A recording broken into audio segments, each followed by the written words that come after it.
A lo largo de la historia han existido cárceles muy duras alrededor del mundo, como la Sabaneta en Venezuela, Guantánamo en Estados Unidos o Petak Island en Rusia, que esta última todavía sigue activa. Pero entre todas las cárceles de la historia hay una que destaca por sus sucesos macabros, mitos y leyendas, y no puede ser otra que la prisión estadounidense de Alcatraz.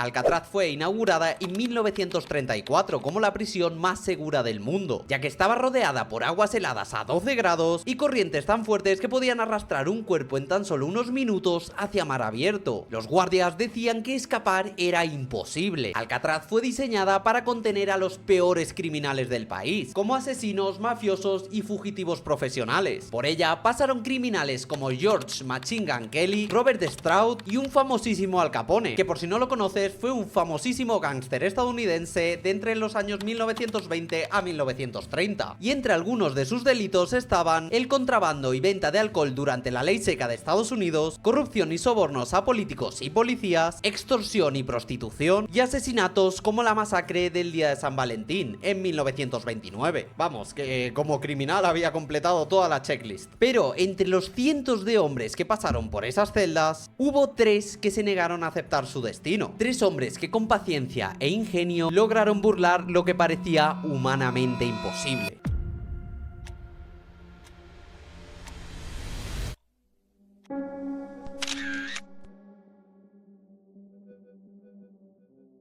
Ahora os presentaré a los 4 protagonistas. Sé que anteriormente dije que eran 3, pero a medida que vaya avanzando la historia os daréis cuenta por qué digo que actualmente son 4. El primero era Frank Morris, una persona inteligente, fría y con un coeficiente intelectual de 133. Muy por encima de la media. Frank había pasado toda su vida entrando y saliendo de cárceles. Era un ladrón de bancos, pero también un experto en escapar. Lo habían atrapado tras una fuga en Luisiana y por eso fue enviado a Alcatraz, el lugar del que nadie podía huir. Los otros 2 eran John y Clarence Anglin, 2 hermanos de Georgia, trabajadores pero con un destino torcido, pues se dedicaban a robar bancos, eso sí, sin violencia, hasta que en 1958 fueron capturados. Su historial de intentos de fuga los hizo candidatos perfectos para acabar en Alcatraz. Y por último estaba Alan West, un hombre de carácter volátil pero hábil con las manos. West sería parte esencial del plan, aunque el destino lo dejaría atrás. Llegamos al año 1961. El mes de diciembre de ese mismo año, el plan de escape empieza a gestarse. Cada noche, cuando el resto del bloque B dormía, los 4 hombres trabajaban en silencio. Usaban cucharas metálicas robadas del comedor, modificadas con hojas de unas sierras viejas. Con esas herramientas caseras, lentamente fueron perforando los muros húmedos de cemento de detrás de sus celdas. Cada túnel tenía el tamaño justo para arrastrarse hacia un pasillo de ventilación abandonado. Los presos, para ocultar el ruido, sincronizaban su trabajo con la música del bloque y los ventiladores. Las rejillas que cubrían los agujeros estaban pintadas de un gris idéntico al de la pared, por lo que ningún guardia sospechó nada durante meses. Mientras tanto, con ropa impermeable robada del taller, fabricaron una balsa y chalecos salvavidas, más de 50 piezas cosidas y selladas con el pegamento y el calor de los radiadores. En secreto, Frank Morris diseñó una bomba improvisada, hecha con un acordeón viejo para inflar la balsa, y para evitar ser descubiertos durante los conteos nocturnos, hicieron una réplica de sus cabezas. Usaron jabón, yeso, papel higiénico y cabello real que recogían del suelo de la barbería, y cuando llegara la noche del escape, esas cabezas dormirían en su cama por ellos. La noche del 11 de junio de 1962, a las 9:30 p.m, las luces de Alcatraz se apagaron. Todo parecía normal, pero en las celdas 138, 140 y 144 el silencio escondía algo más. Y por fin comienza el escape.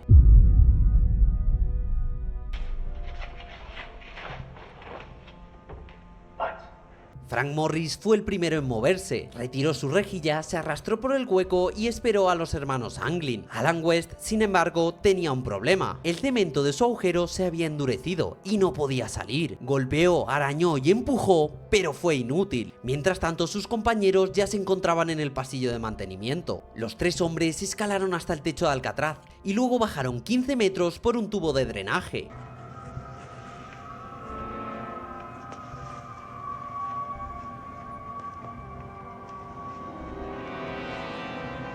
Finalmente llegaron al patio norte, donde habían escondido su balsa improvisada y los remos.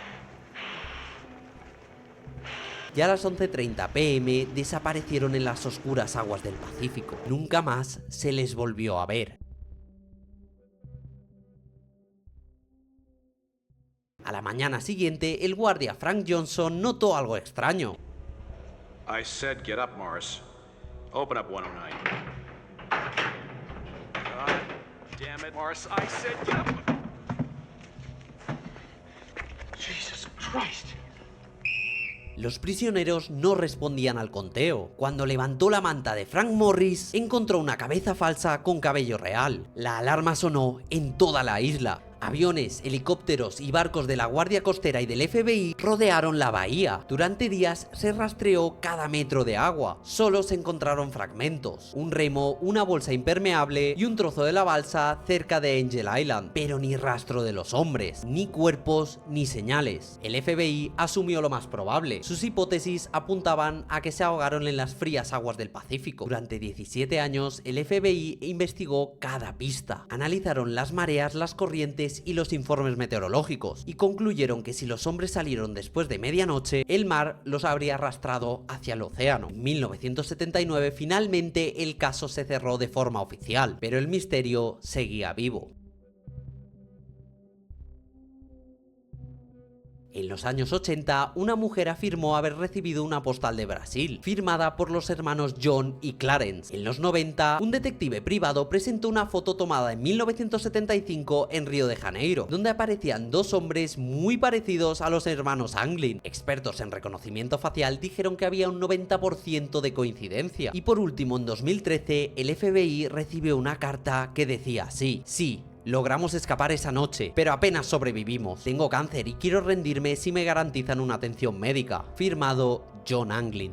La carta fue analizada, pero el resultado fue inconcluso. Ni se pudo confirmar ni se pudo negar su autenticidad. Alcatraz cerró sus puertas en 1963, apenas un año después de la fuga. Algunos dicen que fue porque el gobierno se dio cuenta de que esa prisión ya no era inquebrantable, y tal vez los hombres que escaparon de Alcatraz murieron esa noche, o tal vez vivieron lo suficiente para ver el amanecer lejos de la isla. Pero sea cual sea la verdad, el mar la guardó para siempre.